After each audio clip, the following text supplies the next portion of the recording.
பர்திமேயு சுவிசேஷ ஊழியங்கள் வழங்கும் நற்செய்தி நேரம். தேவ செய்தி பாஸ்டர் ஆர். அகஸ்டின். இந்த நாளில் உங்களோடு நான் பேசி வருகிறேன். வாக்குத்தத்தம் அநேக நாட்களாக கையில் வச்சுக்கிட்டு எனக்கு நிறைவேறுமா அப்படின்னு கேட்குறீங்க. அன்றைக்கி ஒரு அம்மா கேட்குறாங்க, வருஷம் வாக்குத்தத்தம் கிடைக்குதுங்க, ஆனால் அதுக்கு தலைகீழாகவே நடக்குதுங்க, ஏனையா என்று கேட்டீங்க. நாம் மாறினா அவரும் மாறத்தான் செய்வார். நாம் மாறலைன்னா நிச்சயமாக அவரும் என்ன செய்ய மாட்டார், மாறவே மாட்டார். உங்கள் வேதாகமத்தை தயவு செய்து எங்கே இருந்தாலும் தேடி எடுத்து 105ஆம் சங்கீதத்திலே 17ஆம் வசனத்திலிருந்து கொஞ்சம் திருப்பி வச்சுக்கிறீங்களா? அப்படி எல்லாரும் எடுக்கிற வரைக்கும் நீங்களும் நானும் சேர்ந்து பாடுமா?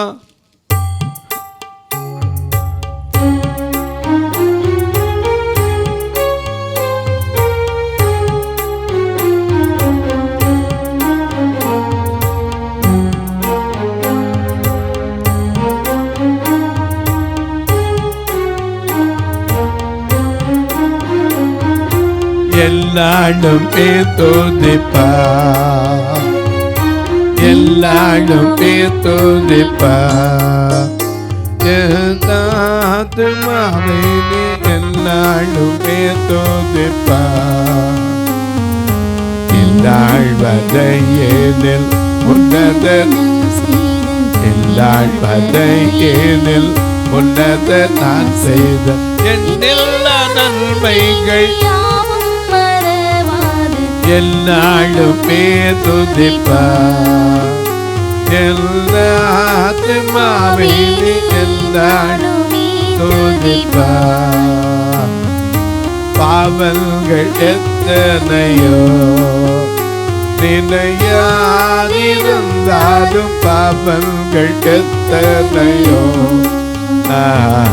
பாழான நோயை நோயை அகற்றி பாரினில் வைத்தமதாக எல்லாருமே துதிப்பா. எல்லா ஆத்துமாவே எல்லாரும் துதிப்பா. எத்தனையோ கிருபை உயிர்க்கு செய்தாரு, எத்தனையோ கிருபை உன்னை மோடி சூட்டினதும் அன்றி, உன்னை மோடி சூட்டினதும் ஜீவனை வீழ்த்ததால் என்னாள் துதிப்பா. ஆத்துமாவே நீ எல்லாருமே துதிப்பாய். தந்தை தன் பிள்ளைகள் தயவோடிருந்தாலும் தந்தை தன் பிள்ளைகளுக்கு எந்த வேளையும் அவரோடு அவரோடு தங்கினார். பாராட்டியை தூக்கி சுமப்பாரி எல்லாருமே துதிப்பா. எல்லா ஆத்துமாவே நீ எல்லாருமே துதிப்பா. இந்நாள்வதையேனில் உன்னத நான் செய்த வதையேனில் உன்னத நான் செய்த நன்மைகள் யாவும் மறவாது நாளுமே துதிப்பா. எல்லா ஆத்துமாவே எல்லாருமே துதிப்பா.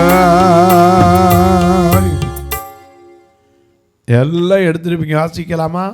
105ஆம் சங்கீதம் 17 இருந்து. அவர்களுக்கு முன்னாலே ஒரு புருஷனை அனுப்பினார். யோசேப்பு சிறையாக விற்கப்பட்டான். யோசேப்பு சிறையாக விற்கப்பட்டான். அவன் கால்களை விலங்கு போட்டு ஒடுக்கினார்கள். அவன் கால்களை விலங்கு போட்டு ஒடுக்கினார்கள். அவன் பிராணன் இரும்பில் அடைபட்டிருந்தது. இரும்பில் அடைபட்டிருந்தது. கர்த்தர் சொன்ன வார்த்தை நிறைவேறும் அளவும் நிறைவேற வரைக்கும் அவருடைய வசனம் அவனை புடமிட்டது. ராஜா ஆள் அனுப்பி அவனை கட்டவிழ்க்கச் சொன்னான். ஜனங்களின் அதிபதி அவனை விடுதலை பண்ணினான். எனக்கு அன்பானவர்களே, இது யாரை குறித்து சொல்லப்பட்டிருக்கிறது? யோசேப்பு. ஏன்னா யோசேப்புக்கு காண்பித்த தரிசனம் என்ன? சூரியனும் அவன் கூட பிறந்தவங்கெல்லாம் வந்து எல்லாரும் அறுத்துக்கிட்டு இருக்கும்போது இவனுடைய அரிக்கட்டு நிமிர்ந்து நிற்கவும், தன்னுடைய சகோதரனுடைய அரிக்கட்டுகளெல்லாம் வணங்கி நிற்கவும் கண்டான் முதல்ல. ரெண்டாவது சொன்னான், தகப்பனும் தாயும் கூட வந்து வணங்குறத கண்டேன் அப்படின்னா. அவ்வளோதான். இவன் சொன்ன உடனே அத்தனை பேரும் இவன் மேலே என்ன ஆயிட்டாங்க? பொறாம வந்துட்டாங்க. பொறாம வந்ததுனால இவனுக்கு வாக்குத்தத்தம் என்ன? விடுதலை வரணும், உன் கட்ட விழ்க்கப்படணும். ஆனால் நடந்தது என்ன? எல்லாரும் வந்து இவனை வணங்கணும், ஆனால் தலைகீழாக நடக்குது. சொன்ன நாள்ல இருந்து எல்லாரும் இவன் மேலே பொறாம, இவன் மேலே வன்கண். எப்படா இவன் மாட்டுவான்? கடைசியில் பார்த்தீங்கன்னா அவன் காலில் வந்து எல்லாரும் விழுவான்னு தரிசனம். ஆனால் இவன் போய் எல்லார் காலுக்கு கீழே கிடந்து மிதி போட்டுக்கிட்டு இருந்தான். நேர்மாறாக நடக்குது. எந்த இடத்துலையாவது ஆண்டவரே எனக்கு இப்படி சொன்னீங்களே மாறி நடக்குதே சொன்னானா? இல்லையே. எந்த இடத்துலையும் அவன் என்ன செய்யலை, சொல்லவே இல்லை. ஏன்னா கர்த்தர் அவனுக்கு கொடுத்த வாக்கு என்ன? உன் விலங்கு என்ன செய்வாங்க? கட்டவிழ்க்கப்படும். அவனுடைய ஆத்மா எதுக்குள்ள இருக்கு? இரும்பு கூட்டுக்குள்ளே அடைபட்டுறது. கர்த்தருடைய வசனம் நிறைவேற வரைக்கும், அவர் சொன்னதை நிறைவேற்ற வரைக்கும் அந்த வார்த்தை அவனை புடமிட்டது. என்ன புடமிட்டுச்சு? அவர் சொன்னார், எப்பா நீ என்ன செய்வ? எல்லாருக்கும் கொடுக்கிறவன் நான் மாறுவேன். ஆனால் அதுக்குள்ள அவன் பட்ட பாடு இருக்கு. இன்னைக்கும் சொல்லுவேன், கர்த்தருடைய வசனம் நம்மளை புடமிட்டு நம்மளால் தாங்க முடியுமா? எனக்கு அன்பர்களே, வாக்குத்தத்தம் என்பது சாதாரணமாக நிறைவேறதில்லை. சில பாடுகளும் வரும், வராதுன்னு சொல்ல முடியாது. உதாரணமாக பாருங்க, எபிரேயருக்கு எழுதின நிருபத்தில் 11ஆம் அதிகாரம் 18-19 வசனத்தை வாசிக்க கேட்போம். எபிரேயர் 11ஆம் அதிகாரம் 18-19 வசனத்தை வாசிக்க கேட்போம். மிக அழகா எழுதி வைத்திருக்கிறார். ஈசாக்கினிடத்தில் உன் சந்ததி விளங்கும் என்று அவனோடு சொல்லப்பட்டிருந்ததே. இப்படிப்பட்ட வாக்குத்தத்தங்களை பெற்றவன் மரித்தோரிலிருந்து எழுப்ப தேவன் வல்லவராயிருக்கிறார் என்று எண்ணி தனக்கு ஒரே பேரானவனையே பலியாக ஒப்பு கொடுத்தான். இவனுடைய விசுவாசம் எவ்வளவு பெருசு! ஏன்னா இருக்கிறத ஒரே ஒரு பிள்ளை, அது எப்ப பிறந்திருக்கு? 100 வயசுல. இதை கொண்டு போய் பலியா கொடுனவன் அவனுக்குள்ள என்ன விசுவாசம் இருக்கு? மரித்தோர எழுப்ப தேவன் வல்லவர். ஏன்னா அவர் சொன்னார், என்னை விசுவாசிக்கிறவன் மரித்தாலும் பிழைப்பான், அறியாமலும் இருப்பான். ஆமா, வாக்குத்தத்தம். அதனால மனைவிட்ட கூட சொல்லல. ஆண்டவர் கேட்டார், உன் நேசகுமாரன், உன் ஏகசுதன், உன்னை புத்திரன் ஈசாக்க கொண்டாந்து நான் குறிக்கிற இடத்துல என்ன செய்ய? பலியா செலுத்துன்னு சொன்னா பரவாயில்ல, தகன பலியாய் செலுத்து, எரிச்சு சாம்பலாக்கிரு. இன்னைக்கு நாமளாக தான் என்ன சொல்லியிருப்போம்? உடனே போய் உட்காந்து பாடியிருப்போமா? பலிபீடத்தில் என்னை பரணி படைக்கிறேனே என்ற வேளை அடியேனை திட்டம் போல ஆண்டு நடத்திடுமே.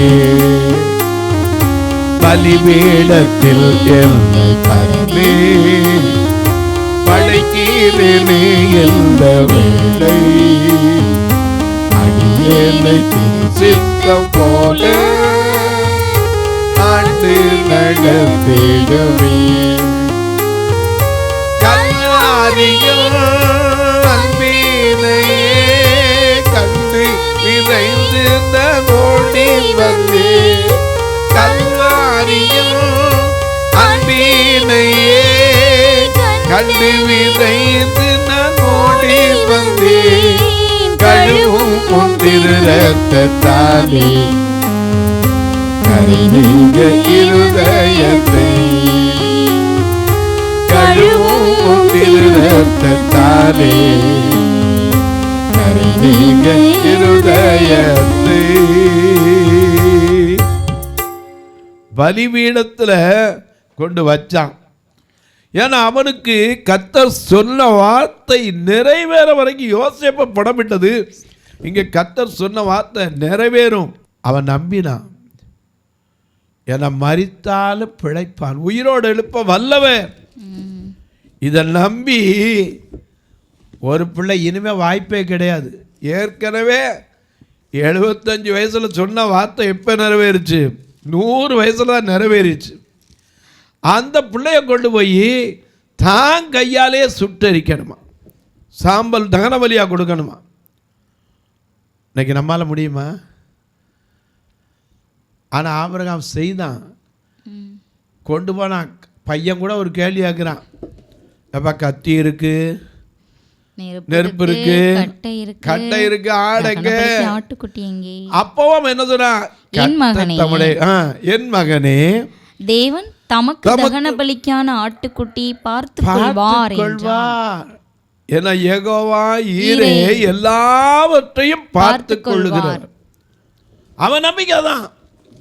ஒருவேளை மறிக்கலாம், தகன பலி அடிக்கலாம், ஆனா அவர் உயிரோடு எழுப்ப வல்லவர். ஆமென். ஏன் தெரியுமா? ஏன்னா பலரை வேதத்திலிருந்து பார்க்கிறோம். 4 நாள் கழித்து லாசருவை உயிரோடு எழுப்பினார். சுனேமியாளின் பிள்ளைய மறுபடியும் அந்த பிள்ளை முகத்தோட முகம், கண்ணோட கண், வாயோட வாய் வச்சு ஏலியா அந்த பிள்ளைக்கு சூடு உண்டாகும்படி வயிறோடு எழுப்பினான். அதே சமயத்தில் சாரிபாத்தினுடைய பிள்ளையை எலிசா என்ன பண்ணார்? உயிரோடு எழுப்பினார். இயேசு இந்த உலகத்தில் வரும்போது ஐயா மரித்து போன பிறகு கூட சொன்னார், பயப்படாத, விசுவாசம் உள்ளவனாயிரு. மார்க் 5:35 பார்க்கிறோம். அவன் நிற்கிறான். இங்கே ஒரு பெண்ணுக்கு வேதனை நீங்கிச்சு. அங்கேருந்து ஒருத்தர் ஓடியாந்து சொன்னான், ஐயா போதர வருத்தப்பட வேண்டாம், இனிமே மறிச்சு போயிட்டா ஒன்றுமே ஆகாது. அவர் சொன்னார், பயப்படாதே, விசுவாசம் உள்ளவனாயிரு. ஏன்னா அவர் மரித்தார், அடக்கம் பண்ணப்பட்டார், 3ஆம் நாள் உயிரோடு எழுந்தார். அந்த மரித்த கிறிஸ்து மரிப்பதில்லை. நம்முடைய நம்பிக்கை தான். இன்னைக்கு உலகத்தில் நம்ம விட்டு கடந்து போனவங்களையும் ஒரு நாள் அவர் நமக்கு முகமுகமாய் தரிசிக்கிற பாக்கியத்தை தருவார். எனக்கு அன்பான இந்த யோசேப்பு உயர்த்தப்படுற வரைக்கும் என்ன நடக்குதுன்னே தெரியாது. நேர்மாற அப்படி நடக்குது. இங்கேருந்து சாப்பாடு கொண்டு போகிறான். அண்ணன் தம்பி மாற அத்தனை பேர் இவனை பிடிச்சி கொலை பண்ணவே திட்டம் போட்டான். அவனே சொல்கிறான், இதோ சொப்பனக்காரன் வருகிறான். 37:18-19 இதோ சொப்பனக்காரன் வருகிறான், அவனை கொன்று இந்த குழியில் ஒன்றில் போட்டு ஒரு துஷ்டமிருகம் பட்சித்தது என்று சொல்லுவோம். அவன் தரிசனம் எப்படி நிறைவேறும் என்று அவனுடைய சொப்பனங்கள் எப்படி முடியும் பார்ப்போம்னா, கர்த்தர் செய்ய நினைத்தது தடைபடுமா? யோபு 42:2 வாசிக்கிறோம், தேவரீர் சகலத்தையும் செய்ய வல்லவர், நீர் செய்ய நினைத்தது ஒருபோதும் தடைப்படாது. அறிந்திருந்தான் ஆபிரகாம், யோசேப்பு அறிந்திருந்தான்.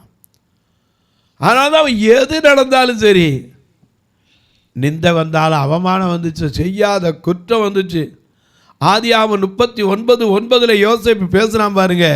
ஆதியாகமம் 39:9 மிக அழகா அவர் பேசுறார்.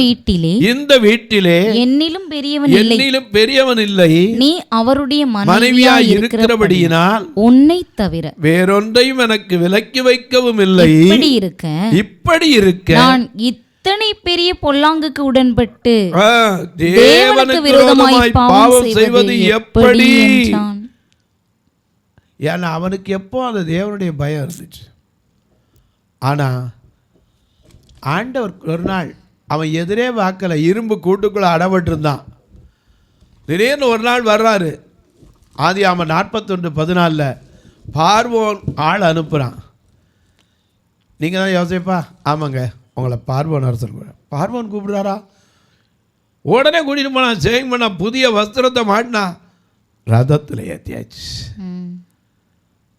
உன் நீதியின் சூரியன் அஸ்தமிப்பேன், இனி உன் சந்திரன் மறைவதில்லை, உன் துக்க நாட்கள் முடிந்து போம், கர்த்தரே உனக்கு நித்திய வெளிச்சமாயிருப்பார். எனக்கு அன்பானவர்களே, அந்த துக்கம் அப்படியே மாறி போச்சு. யோசேப்புக்கு நிறைவேற்று. கடைசியில் எகிப்தை சுற்றி பார்க்க புறப்பட்டு போனான். அதன் பிறகுதான் பார்க்கலாம். நீங்க அவனே சொல்றான். 50ஆம் அதிகாரம் 19ஆம் வசனத்தில் சொல்றான். என்ன சொல்றாரு? 50:19 யோசேப்பு அவர்களை நோக்கி, அந்த யாரு இவனை கொல்லணும், கொலை பண்ணணும், எப்படி நடக்கும் பாப்போம் அப்படின்னு சொன்னானே அந்த சகோதரர்களை நோக்கி, நீங்கள் எனக்கு பயப்படாதீர்கள், நான் தேவனா?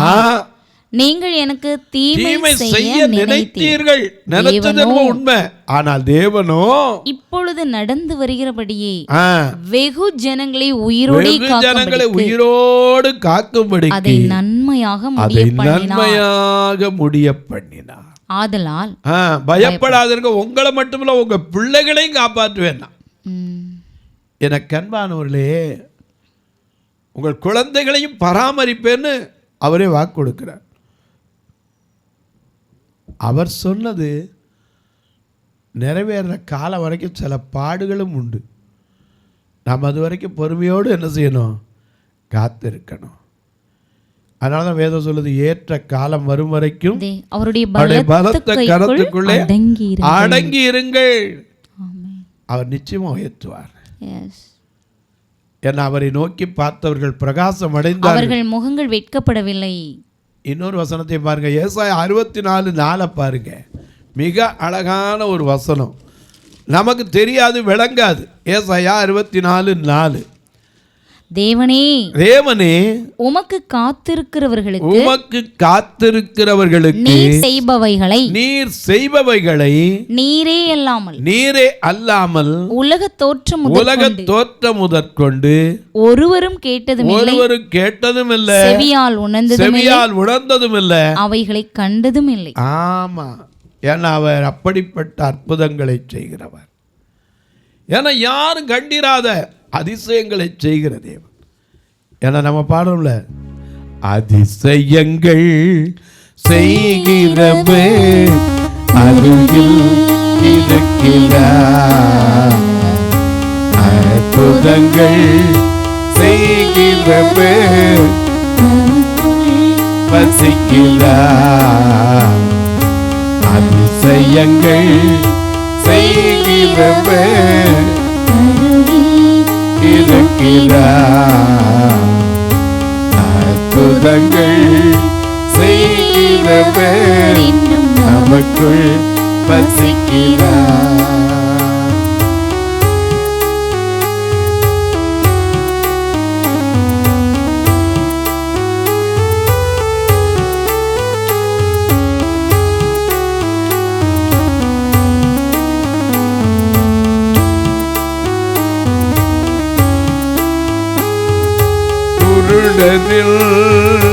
கண்களை திறந்திட்டார் அதிசயம்,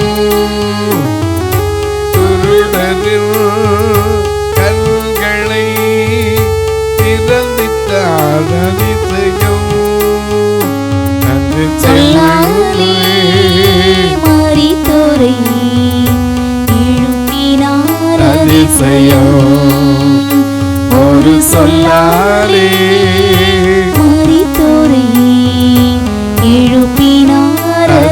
அதிசயம்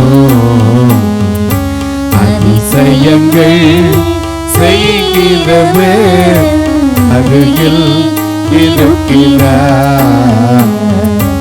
அற்புதங்கள் செய்கிறவர் என்றும் நமக்குள் வசிக்கிறார். வேற எங்கோ இல்லை, நமக்குள்ளதான் இருக்க. அவர் வாக்கு தத்தம் செய்தவர் உண்மையுள்ளவர். ஆமென். வாக்கு மாறவே மாட்டார். ஆமென். நாம மாறினா அவர் மாறுவார். நாம மாறினா அவர் மாறுவார். யோசேப்புக்கு வாக்கு பண்ணார்.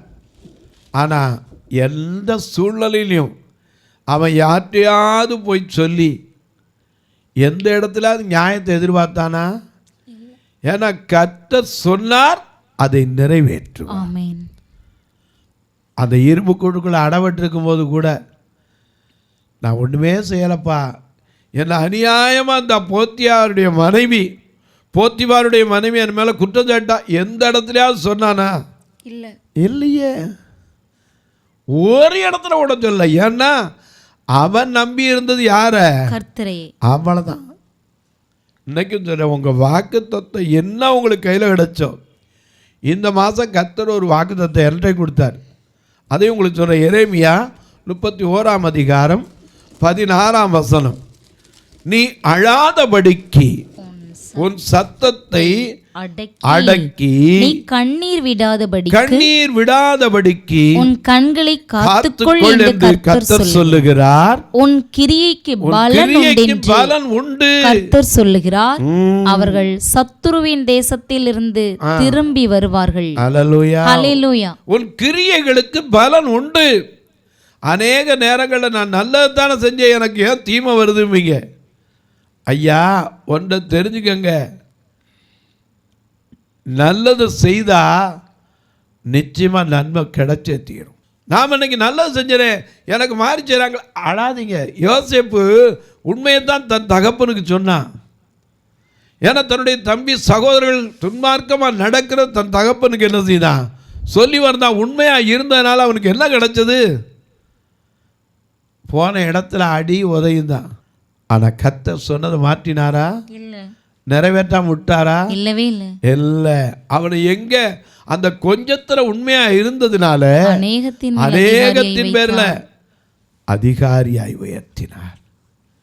இன்றைக்கும் சொல்ல, உங்களுக்கு வாக்கு தத்தப்படி உங்களுக்கு என்ன குறித்து இருக்காரோ, யோபு 23:14 எனக்கு குறித்திருக்கிறதை அவர் நிறைவேற்றுவார். ஒன்றும் இல்லை, இப்படிப்பட்டவைகள் அநேகம் அவரிடத்துல உண்டு. ஏன்னா அவரோ வென்றால் 23:13 அவரோ வென்றால் ஒரே மனமுள்ளவராய் இருக்கிறார், அவரை திருப்பத்தக்கவன் யார்? அவருடைய சித்தத்தின்படியெல்லாம் செய்வார். 15 அவருக்கு முன்பாக நான் கலங்குகிறேன், சிந்தித்து பார்க்கிற போது பயப்படுகிறேன். தொலைக்காட்சியில் பார்க்கிற என் அன்பு மக்களே, ஐயா, நீங்கள் நானும் யாரு?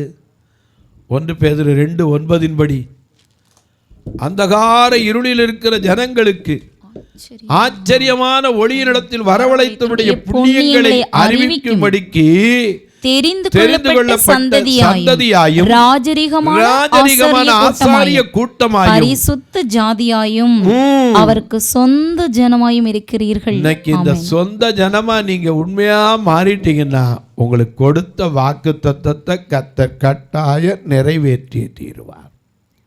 இந்த நிகழ்ச்சியை பார்க்கிற நீங்க ஒரு வார்த்தை ஜெபம் பண்றீங்களா?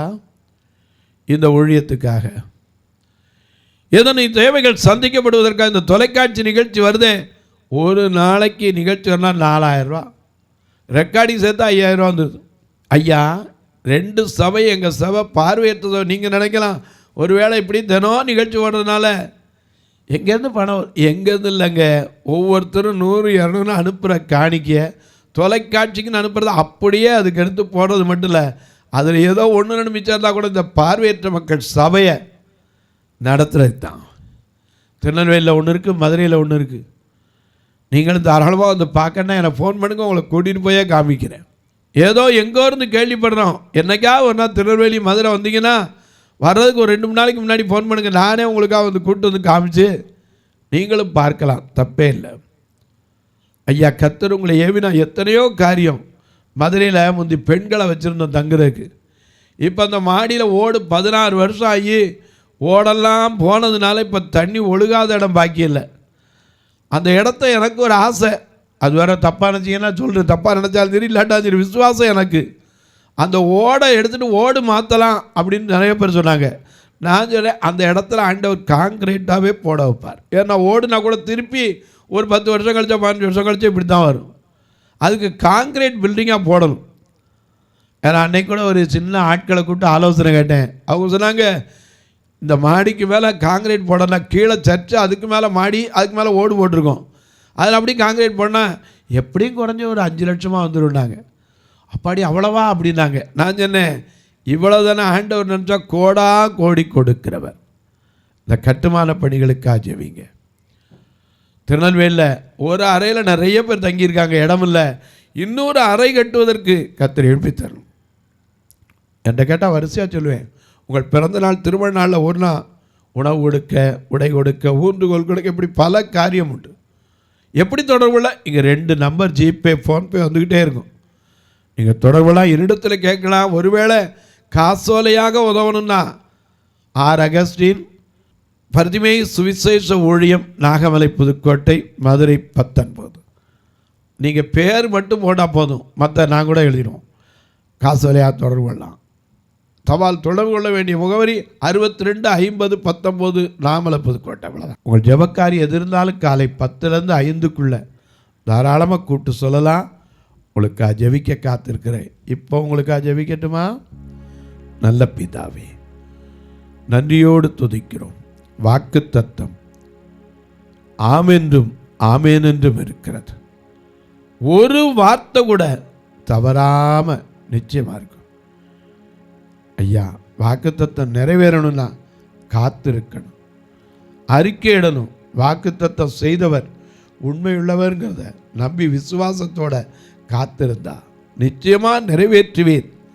அதை நிறைவேற்றும். யார் யார் இந்த தொலைக்காட்சி முன்னாடி உட்கார்ந்து மனவேதனையோடு, சஞ்சலத்தோடு, மனபாரத்தோடு எனக்கும் ஒரு நாள் வருமா என்று எதிர்பார்க்கிறவங்களுக்கு சொல்லுவேன், எரேமியா 33:14 படி இதோ நாட்கள் வரும் என்று கர்த்தர் சொல்லுகிறார். அப்பொழுது யூதாவின் குடும்பத்திற்கும் இஸ்ரவேல் குடும்பத்திற்கும் சொன்ன நல்வார்த்தைகளை நிறைவேற்றுவேன் என்றீரே, அதை ஒவ்வொருவருக்கும் நிறைவேற்றும். இயேசுவின் நாமத்தில் ஜெபிக்கிறேன் நல்ல பிதாவே, ஆமென். சபை ஆராதனை ஞாயிறு காலை 10 மணி முதல் 12 மணி வரை. இடம் பர்திமேயு சுவிசேஷ ஆலயம், அன்னை சத்யா நகர், இளமனூர் அஞ்சல், சக்கிமங்கலம் வழி, மதுரை மாவட்டம். பின்கோட் 625201 மற்றும் பர்திமேயு சுவிசேஷ ஜெப வீடு, plot number 107, Eden garden, Muthur, Tirunelveli. Pin code 627011. சிறப்பு உபவாச கூட்டம் ஒவ்வொரு மாதமும் 2வது சனிக்கிழமை காலை 10 மணி முதல் 1 மணி வரை நாகர்கோவில் YMCA ஹாலில் வைத்து நடைபெறுகிறது. மற்றும் ஒவ்வொரு மாதமும் 4வது சனிக்கிழமை காலை 10 மணி முதல் 1 மணி வரை திருநெல்வேலி புதிய பேருந்து நிலையம் அருகில் உள்ள கிரேஸ் ஹாலில் வைத்து நடைபெறுகிறது. எங்கள் எல்லா ஆராதனைகளிலும் கலந்து கொண்டு தேவனை மகிமைப்படுத்த அன்பாய் அழைக்கிறோம். உங்கள் உதாரத்துவமான காணிக்கைகளினால் இவ்வூழியத்தை தாங்க விரும்பினால் R. Augustin, account number 5021364331, IFSC code IDIB 000B066, Indian bank, BP Kulam, Madurai.